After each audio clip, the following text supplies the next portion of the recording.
Please like and subscribe. Welcome. Today, we'll be talking about a dark fantasy anime called The Witcher: Nightmare of the Wolf. Spoilers ahead.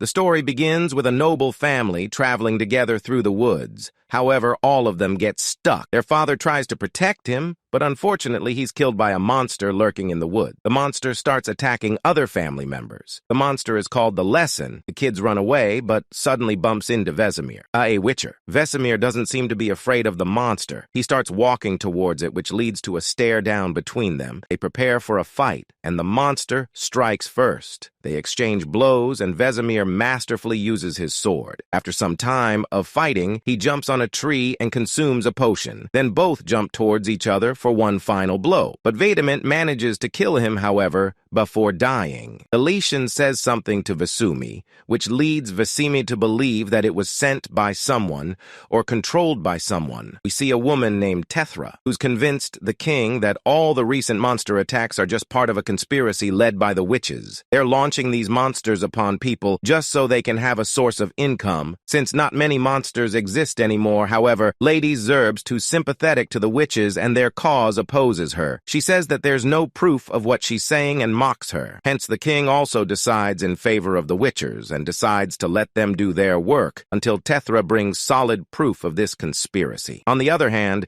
Vesemir asks his friend Fila Vandrel about what the monster said. He translates it to, "Beware the den of my dead." He then asks Vesemir if he felt something weird or unusual, and he says that he did feel it, as if some sort of magic was controlling the monster. The elf reveals that many elven girls have been disappearing, so he thinks there might be a connection between the disappearance and these mind control lessons. He asks Vesemir for help, but he disagrees, which makes him a little annoyed and angry. So he leaves. After he leaves, Vesemir is left alone and starts remembering his childhood. He used to work for a noble family once the mistress fell ill suddenly. His father sent him to the market. Vesemir is traveling with the donkey, and Eliana suddenly throws a snowball at him. They greet each other and start talking after some time. Vesemir suggests they should buy a cake, instead with the money his father gave him for the mistress's herbs. They go to the market and successfully manage to steal the herb. However, they're caught by a tall and scary man. He's a witcher named Deglin, and he confronts them. He asks to be taken to their mistress or he'll hand them over to the merchant they stole from. So they do as he says. Upon reaching there, Dangling deduces that the woman was possessed by a monster called Mahar. He asked everyone else to leave the room. However, Beglin also suggests that the boy should stay there when the room's empty. He throws a bag of Vesemir, tasking him with catching the monster. Deglin starts exorcising the monster, which makes Vesemir scared while the monster leaves the mistress's body. It attacks Vesemir and then tries to run away. However, Vesemir runs after the monster, who suddenly transforms into Eliana and then tries to jump out of the window after escaping. Vesemir, as soon as it reaches the window, Dangling throws a knife at it, which pierces through its body and eventually kills it before leaving. He gave a share of his payment to the young Vesemir. The amount of money made by the witcher amazes him, getting impressed by all the wealth. Vesemir asks the witcher to take him with him. Deglin eventually offers him to come with him, and Vesemir, taking up the offer, goes to Karamohan. And after years of brutal training and body-altering experiments, becomes a successful witcher, notorious for his blade, as well as his cockiness in the present. Vesemir visits the castle at Karamohan.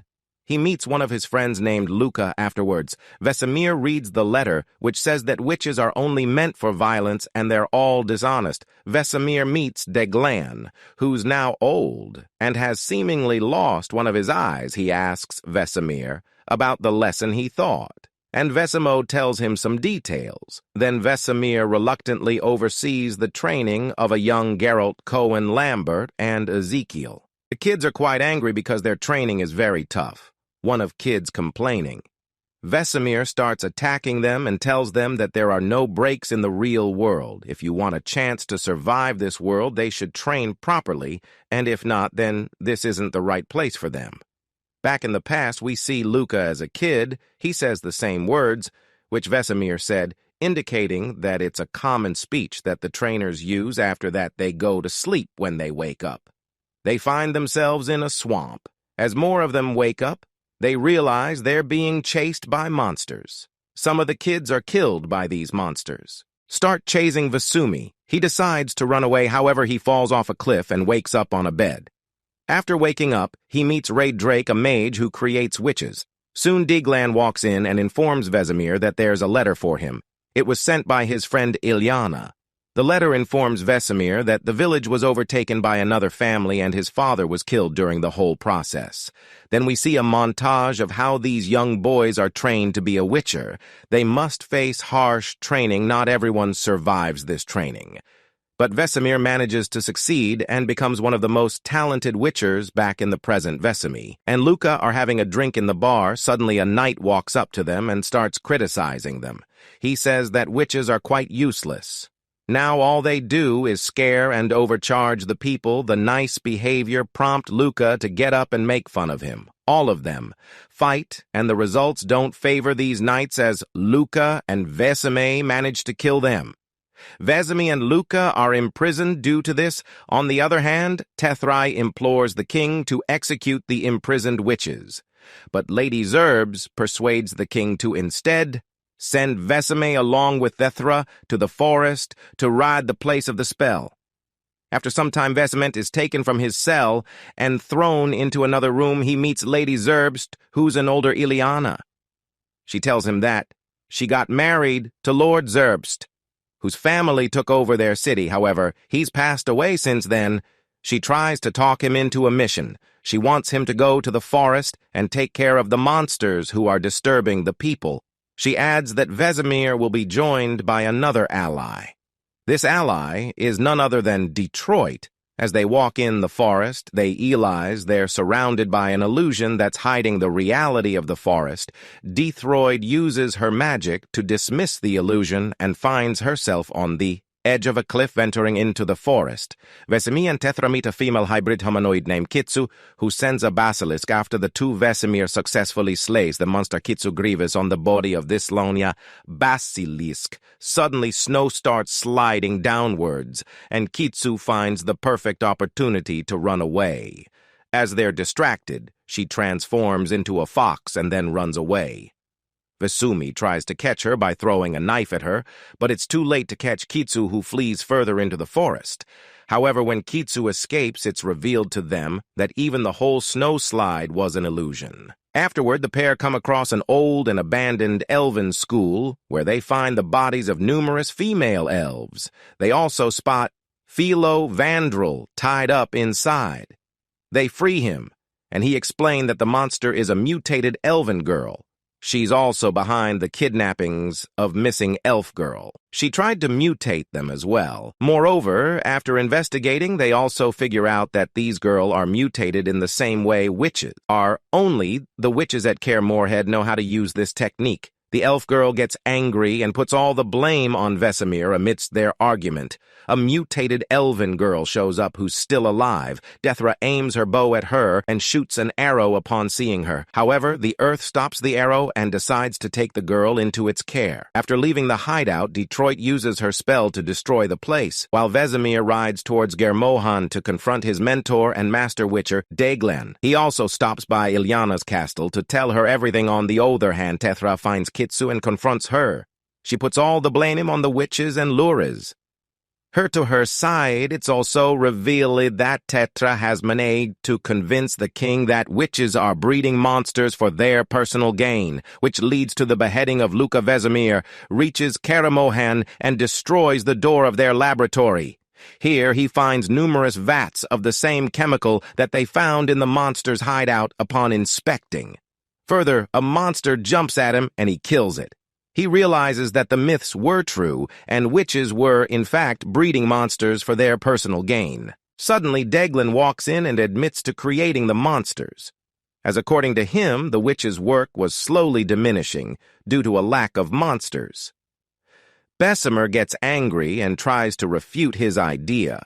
However, Deglan seems unapologetic and tells him the Kitsu was also his creation. Vesemir says that he'll burn the place down, and the two engage in a sword fight. While they're fighting, a man announces that they have a visitor. It's none other than Ilyana.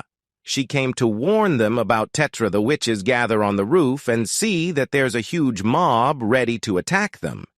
It's led by Tetra. Declan orders the mages to seal themselves in the lab and decide to fight Tedra and her army. Vesemir finally kisses Ileana before heading towards the battle. Declan and Vesemir come face to face with Detroit and they confront each other.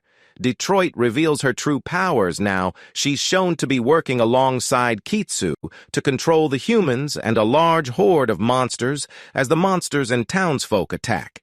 The witches. Vesemir takes command and retaliates. They all attack at Vesemir's command and manage to kill some of the monsters. Although they put up a good fight, most of the witches are massacred due to the sheer number of monsters and humans.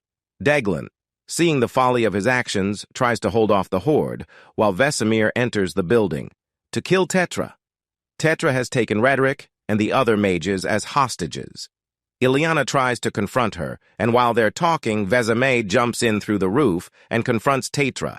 He threatens death, that he can kill her in an instant, however, as soon as he says that Kitsu arrives and plunges Vesemir into an illusion where he married Ileana and had a child. Vesemir realizes that it's all an illusion and manages to snap out of it. Then he goes up against Detroit and furiously fights her. Despite all her efforts, Vesemir overpowers her and beheads her. Then he also stabs Kitsu as soon as he's done. The illusion eventually fades away. The person he beheaded is Rhetoric, and the person he stabbed is Ileana. While he's in shock, Detroit attacks Vesemir from behind, revealing that she saw a witcher murder her mother in cold blood when she was younger, explaining her hatred for witches before she can deal the final blow. Detroit is killed by Declan, who is half dead himself. Vesemir quickly picks up Ileana and asks Declan about the others. Declan reveals that they're all dead. Declan then asks Vesemir to find the children and make them into better men. Before succumbing to his wounds, Vesemir gets up with Ileana in his hands. He sees a fox as he's walking outside, indicating that it's Kitsu, and stops for a moment to kill her. However, Ileana tells him that it isn't her fault, and she never asks for this life. So Vesemir forgives her. He takes Ileana to a lake. A wish she'd confided to Vesemir when they were young. The two share a moment together before Ileana passes away peacefully in his arms. On the other hand, all the Witcher children walk in the woods, and they suddenly see Vesemir approaching them. He throws them their Witcher medallions and asks them to choose to become witches or walk away. Our boy Geralt states that everyone hates them, and which Vesemir smirks and replies, "There'll always be more monsters, Geralt." The boys contemplate Vesemir's words before picking up their medallions. Thank you for watching this video. Make sure to subscribe for more, and I'll see you in the next one.